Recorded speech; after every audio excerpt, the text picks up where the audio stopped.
দোস্ত 17ই মে সাকিব খান বলেছিলেন বিনাশকারী তাণ্ডব হবে কাল ঠিক সকাল 11:30-এ। আর ঠিক তাই হলো। 18ই মে সকাল 11:30-এ শুরু হলো সাকিব খানের তাণ্ডব।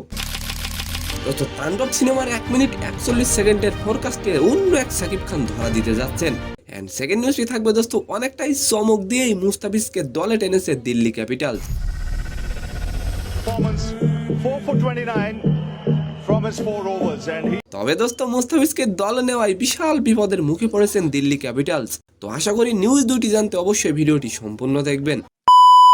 দোস্ত প্রিয়তমা সিনেমা দিয়ে নতুন এক সাকিব খানের শুরু হয়েছিল, তারপরে একের পর এক নতুন ভাবে নিজেকে উপস্থাপন করেছেন এই মেগাস্টার। দোস্ত আর এবার তাণ্ডব সিনেমায় যেন অন্য এক সাকিব খান ধরা দিতে যাচ্ছেন। আকস্মিকভাবে দেশের আবহাওয়ায় আমূল পরিবর্তন সংঘটিত হয়েছে।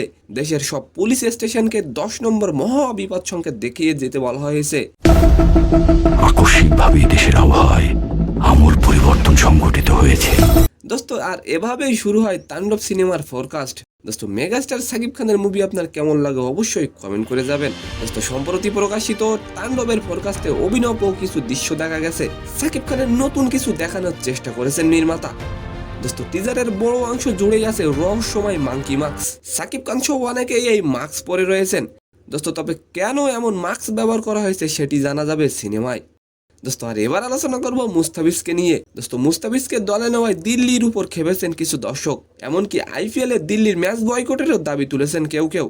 মনে করা হচ্ছে বাংলাদেশ ও ভারতের সম্প্রতি উত্তেজনার কারণে মুস্তাফিজকে তারা আইপিএল এ চাচ্ছে না। তো সম্মানিত দর্শক, আজকের ভিডিওটি কেমন লাগলো অবশ্যই কমেন্ট বক্সে জানাবেন।